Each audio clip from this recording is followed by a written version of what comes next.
Ini saya akan menceritakan kisah nyata yang sangat di luar dugaan, kisah seorang guru kesepian yang menjalin asmara dengan muridnya sendiri.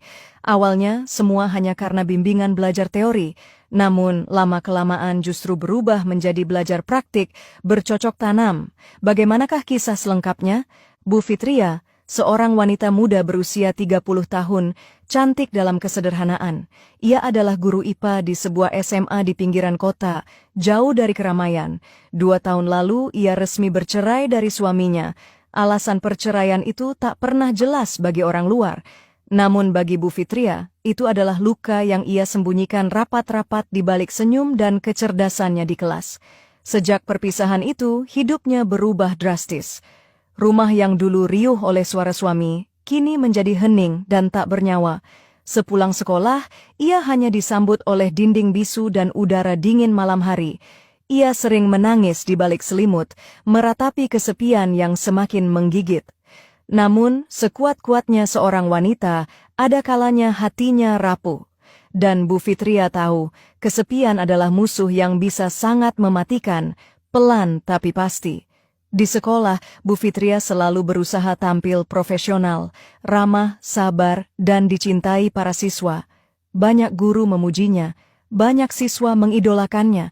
Namun siapa sangka, di balik semua itu, hatinya sedang mencari sandaran. Walau kadang ia sendiri tak tahu harus bersandar kemana. Hingga suatu hari, di kelas 3 IPA 1, ada seorang siswa yang menarik perhatiannya. Namanya Akbar, siswa yang terkenal paling pintar di sekolah, rajin, pendiam, dan punya mimpi besar untuk menjadi ilmuwan. Akbar bukan tipe anak yang suka membuang waktu untuk hal-hal remeh. Ia selalu terlihat serius dan tekun. Ia sering bertanya di kelas. Bahkan setelah pelajaran selesai, ia sering datang ke ruang guru hanya untuk berdiskusi soal materi yang belum ia pahami. Bu Fitria, boleh saya tanya soal hukum Newton? Saya masih bingung. Boleh Akbar, duduk sini, kita bahas pelan-pelan ya. Itulah awal mula percakapan mereka yang tak lagi hanya soal pelajaran.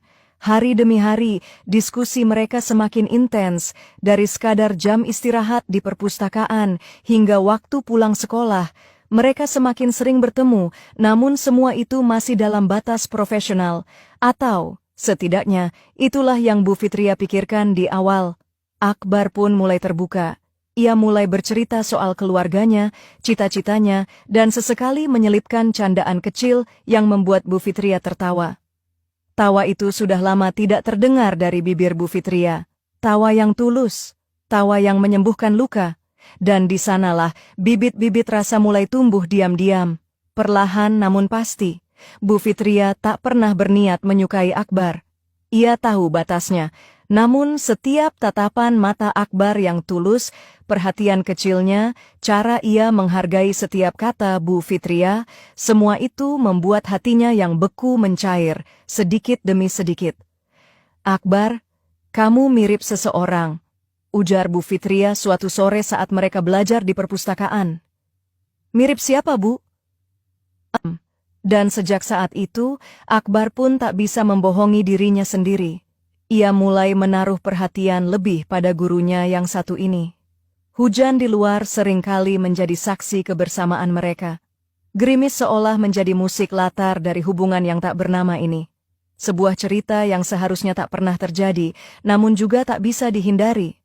Sore itu, langit mendung seperti ingin menangis, dan tanpa disangka Bu Fitria meminta Akbar untuk mengantarkannya pulang. Sebuah permintaan sederhana, yang ternyata mengubah segalanya. Angin berembus pelan di halaman sekolah, langit menghitam, tanda-tanda hujan mulai turun, suasana begitu sepi. Semua siswa telah pulang, hanya Akbar dan Bu Fitria yang masih duduk di perpustakaan, tenggelam dalam buku dan percakapan ringan. Kayaknya hujan sebentar lagi turun, ucap Bu Fitria sambil melirik keluar jendela. Iya Bu, mendung banget. Ibu bawa mobil? Enggak, kamu bawa motor kan? Iya Bu, kenapa? Boleh anterin ibu pulang? Akbar terdiam sejenak. Ia tak menyangka permintaan itu datang dari Bu Fitria, tapi ia langsung mengangguk. Boleh banget Bu, dengan senang hati. Mereka berdua berjalan menyusuri lorong sekolah yang sunyi. Bu Fitria menggandeng tasnya dan sesekali mengusap rambutnya yang tertiup angin. Akbar memandangi sosok gurunya itu dari samping. Ada sesuatu yang berbeda dari tatapan Bu Fitria hari itu. Matanya sendu, seperti menyimpan banyak hal yang tak bisa diucapkan. Dalam perjalanan tak banyak kata yang terucap, motor melaju pelan di bawah langit yang mendung, hanya suara angin dan detak jantung Akbar yang terasa berdetak lebih cepat dari biasanya. Sesampainya di depan rumah sederhana milik Bu Fitria, gerimis mulai turun. Bu Fitria menepuk bahu Akbar pelan. "Masuk dulu aja ya, Akbar. Nggak enak juga kamu langsung pulang basah kena hujan." Akbar sempat ragu, tapi ia tak bisa menolak. Rasa hormatnya kepada Bu Fitria terlalu besar. "Iya, Bu." Ia memarkir motor lalu masuk ke rumah itu. Aroma kayu dan bunga melati menyambutnya. Ruang tamunya bersih, hangat, namun terasa sunyi. "Duduk dulu ya, Akbar. Ibu bikin teh dulu." Akbar duduk di sofa sambil melihat sekeliling. Banyak foto-foto Bu Fitria bersama keluarganya, tapi tak satu pun foto pria yang tampak seperti suami. Ia baru sadar betapa sepinya rumah itu. Beberapa menit kemudian, Bu Fitria datang membawa 2 gelas teh hangat. "Makasih, Bu." "Sama-sama," jawabnya pelan. Matanya memandangi Akbar lama. Sunyi, hanya suara hujan yang terdengar dari luar. Akbar merasa janggal. Pandangan Bu Fitria tak seperti biasanya. Ada sesuatu yang berbeda. Ia terlihat gelisah. Jari-jarinya gemetar memegang cangkir. Dan akhirnya kalimat itu keluar. "Akbar, kamu tahu nggak? Kamu membuat ibu merasa hidup lagi?" Akbar terkejut. "Maksudnya, Bu?" Bu Fitria meletakkan cangkirnya. Ia menatap Akbar dalam-dalam.